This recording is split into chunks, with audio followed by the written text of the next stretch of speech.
Hello to the chicos and the chicas. Today I have got a super exciting topic for you to explore and engage with, and that is none other than the opposite side castled kings. And actually I'm paying special attention in this video to a side topic, if you will, which very often comes with this opposite side castled king scenario, and that is none other than the concept of the pawn storm. So everything you wanted to know about how to pawn storm your opponent king is going to be in this video. All you need to do is lean back, relax, and enjoy. So this game is going to be one that I played a couple of days ago, actually, on stream, not on stream, off stream. And I'm going to now analyze it and go through my thought process and what happened in this game. My opponent was a 2600 rated Blitz player. I was playing this game on the other website. I could look it up, but I can't be bothered, so I'm just going to go ahead with it now, hence the no name on the top left corner. The variation or the opening was this 4-knight variation of the Sicilian, where usually here people play bishop b4, and then it fizzles into this rather mundane IQP where black tries to equalize, and yeah, white has a tiny edge due to the IQP and the two bishops. But instead, my opponent played here bishop c5, which is a variation that has become very popular lately online, and I really have a very bad opinion about it, which is interesting, by the way, because the engine doesn't quite approve of my bad opinion. But almost all games follow bishop f4, castles, bishop c7. It's a very important move to throw in before you play bishop d6.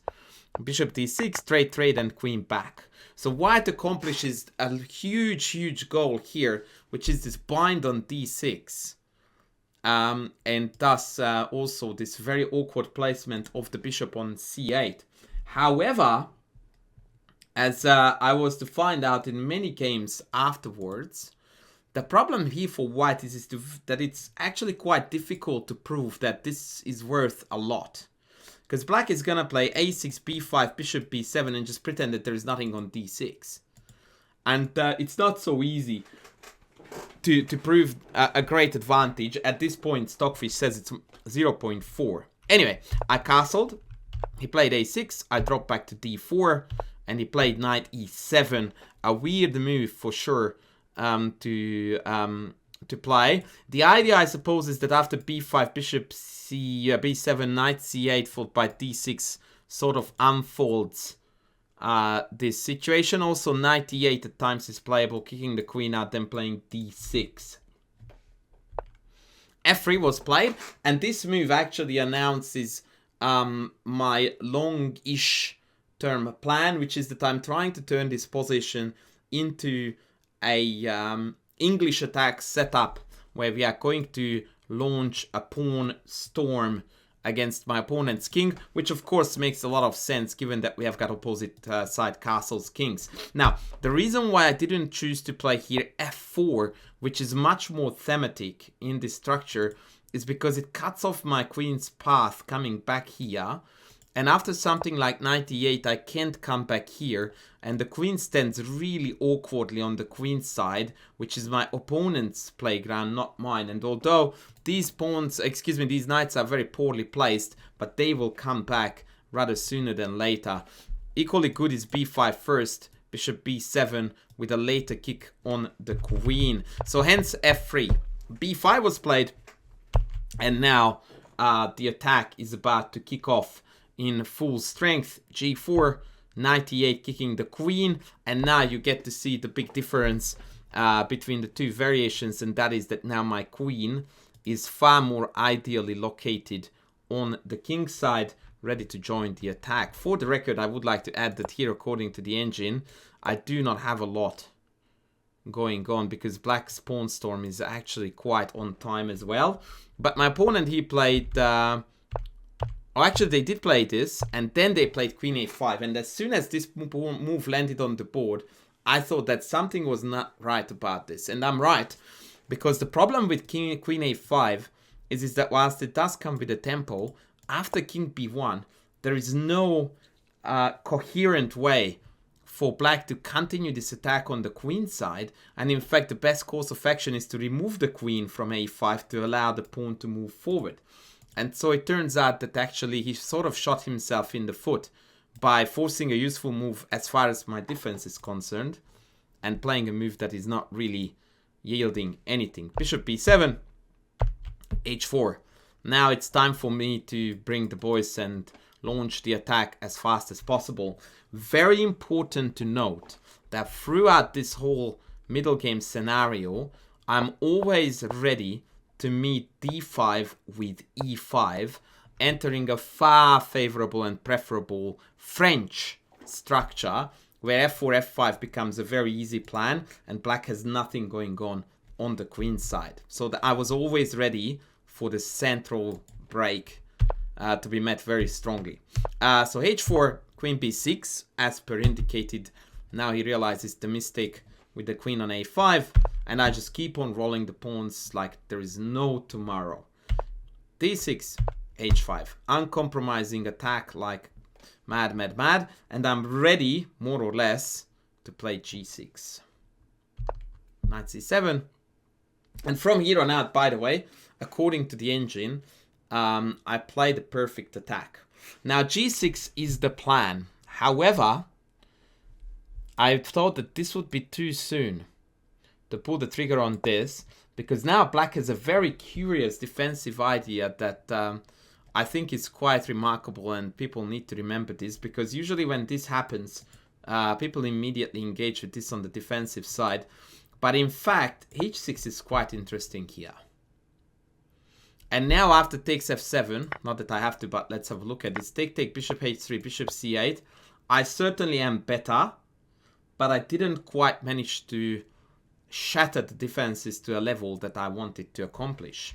And so I thought that if I throw in bishop h3 first, then g6 becomes a much deadlier story. And playing bishop c8 here obviously means that I play the developing move, they play the non-developing one, and now I don't have to go into g6 right away, but I can further enhance the attack, for example, with f4, f5, because now after bishop c8, the bishop is no longer hitting here. Now, as for when to push which pawn, this is a very, very important point and question to discuss. The idea of a pawn storm, 99 times out of 100, is to create open files. So the fundamental goal of a pawn storm is to have these pawns to be gone. I don't want them. That's the idea. The fundamental idea is to open files for your pieces. The secondary idea, of course, is to do this whilst also weakening your opponent's king position. Now, h6, in the vast majority of cases, you will find accomplishes the polar opposite of what we are aiming for, because it doesn't open up the position, it closes it in front of the king. And so the h6 pushes are usually the one to go for when we have a forced mating attack on the dark squares, and we certainly don't have that, and therefore that's fully off the cards, and hence the choice of bishop h3, aiming still for g6. Rook e8 was played, and now I thought that the position was ripe for the attack with g6, ripping into the king. Note that the h6 defense is far worse because the rook is not on f8, and also e6 is extremely tender. This basically meant that black had to go for the only possible way to not to allow me to destroy the king side, and that was knight takes g6. And this was the point when I had a very strong recollection of seeing a similar position in a puzzle book somewhere. And at first I thought it was the John Nunn puzzle book, but I couldn't find the puzzle. And I even have a recollection that it was a game played by Bologan. I will have a look again because I couldn't find it. And here I played a move that I'm extremely proud of. And later upon inspection and checking with the engine, it turned out to be the strongest attacking move. And I think that this is typically a move that a lot of people, when they see the move, would go like, there is no way I would even ever consider that move to be played, let alone actually, you know, thinking it through and then settling for it, even if I you know, had it on the candidate list. And my argument to that is that now I'm going to show you how super easy it is to stumble across that move, or rather come across that move as a candidate, if we think logically. So let's do that now. So my train of thoughts at this point of the game was the following. I can't really initiate an immediate mate attack along the h file for two reasons. A, my bishop is obstructing the view. Two, I don't really have a mate on the h file because the knight covers the check. So even if I play this, this, and this, after king f8, there is no apparent win. And so these three factors, mostly the bishop in the way, the knight on g6 being the most potent and most annoying defender, immediately triggered in me ideas to look for how to tickle this and how to open up the h-file. And if you are thinking along these lines, the first move that comes to your mind naturally is gonna be bishop f5. Because that move ticks all the boxes. It allows me to double up, and it allows me to pester the best defender. And this move immediately seals the deal. Of course, I needed to calculate that takes created a superb situation when I'm threatening to eliminate the defender and destroy the defense of the king. And also that no other move is playable here, because, for example, if they play something like knight back, now you see what I was talking about when I mentioned the ultimate purpose of a pawn storm is actually to be rid of your own pawns so that they are not obstructing your own attack. This is a marvelous demonstration of the concept of what a pawn storm is meant to achieve. The pawn storm is meant to achieve open files for your attack, and optimally also some kind of a weakness in your opponent's king defense, which in this case is the missing h-pawn, allowing a second file to operate along. And now it's inevitable mate.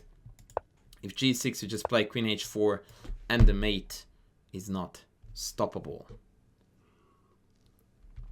So let's roll back a little bit. So I played bishop f5, and from here on out, there is absolutely nothing black can do, and the position is going to fall apart spectacularly. He took on f5, I took back, and now simply this take is just terminal. Again, note that if the knight moves away, I had the exact same operation in mind. Rook g1, g6, and queen h4 with the mate attack incoming. This is already completely terminal for black. So they opted for trying to bring in more defenders in this position by playing knight d5. Another curious and very fortunate alignment of pieces is demonstrated by the line d5, trying to bring the queen into the defense. But unfortunately for black, if worst comes to worst, I can just take the free piece here because the queen has abandoned that. That being said, I most certainly would not do that, because I would play here queen h2 first, hinting at mate, and only after queen h6 would I take, thus even gaining a big fat tempo on that queen on h6. So opponent plays knight d5, I took on g6, and with this essentially the game is over, because now I managed to restore parity in terms of material, and the raging attack is still on. But after queen c7, we actually, I don't know why these arrows were on, we actually managed to get into a position that I considered to be very, very instructive, because now I got to play out an amazing finish that I really, really appreciated. And here again, I would like to show you my calculation, because although there are many ways to finish the game off, but I think that it's largely instructive to see again how my mind worked. So the pattern recognition, when you see a pawn here and the king here, goes immediately for the standard mate. With rook h8 check, king takes check, king key check, and then mate. But there is a little bit of a problem here, and that is that after check, king takes, queen h3 check, king g8, queen h7 check, king f8, queen h8 is not mate because the king walks. And a lot of people at this point give up. And they go like, oh, bugger, doesn't work, I need to look for something else. Not the right approach. The correct approach, of course, is A, that you need to be a believer, and 2, you need to ask yourself, okay, so how can I make it work? And so the most logical approach to this now is to calculate rook h8, king takes queen h4 or h3, doesn't matter, king back check, king f8, and then to cut off the e7 square, thus renewing the threat. And I was super excited to make it work. However, there was one thing that I had to calculate, and that was that after rook h8, king takes, queen h4 check, king g8, queen h7 check, king f8, knight f5, I had to reckon with the only defense, which is f takes g. f6 immediately allows mate, but f takes g means that after queen h8 there is king f7. And again, it looks like the king is gonna walk. However, precise calculation is your friend, and try to work out this rest of the game with me now. Rook check, king takes h8, and I'm going to not do arrows now to make it real for all of us, and a clever and hopefully engaging exercise. Queen h4 check, king g8, queen h7 check, king f8, knight f5 takes, and then comes the finish. Queen h8 check, king g7, f7, excuse me, queen takes g7 check, king has to go to e6, and the beautiful coup de grace is the next knight joining the party on d4 with a sensational checkmate. So this is the end of the story. Check, check, check, king f8, knight f5, bringing in a huge extra attacker, denying the king's escape, and after check we had the beautiful mate with check, check, and knight takes d4, joining the party and concluding what I thought was a remarkably nice attack. Now, I'm particularly proud of the fact that this was a 3-minute game. So I really had to rely a lot on instinct and calculation only at the crucial moments. Obviously, I calculated out this to death. But when it came to moves like bishop f5, it was a very healthy mix of intuition and as little calculation as I could get away with. But nonetheless, I consider this to be quite a remarkable attacking game, especially considering the time.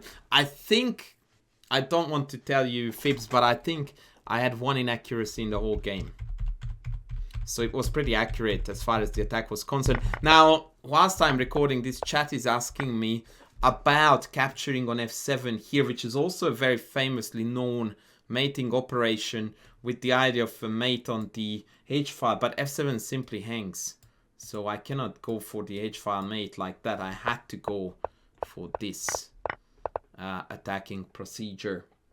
So that was one of the most awesome attacking games that I played recently, and I think that this sheds some light about the strategy that revolves around the concept of a pawn storm. So once again, I would like to reiterate that all of it is about opening files. That's the #1 goal. And if the secondary goal is to bite into your opponent's king's defense and create at least some kind of a weakness. And if these two are both accomplished, that's when you are going to get a position like this, when you are going to be having an absolute ripper of an attack when both of these are on the board, both the open files and the weakened king. So I hope that this was a really, really useful video for you, both to showcase what an opposite side castle king attack looks like, and also what a successful pawn storm actually looks like in practice. Thanks for watching, and I'm going to see you in the next video. Don't forget to sub, to like, to click that like button, and to comment. Thanks for watching. Bye.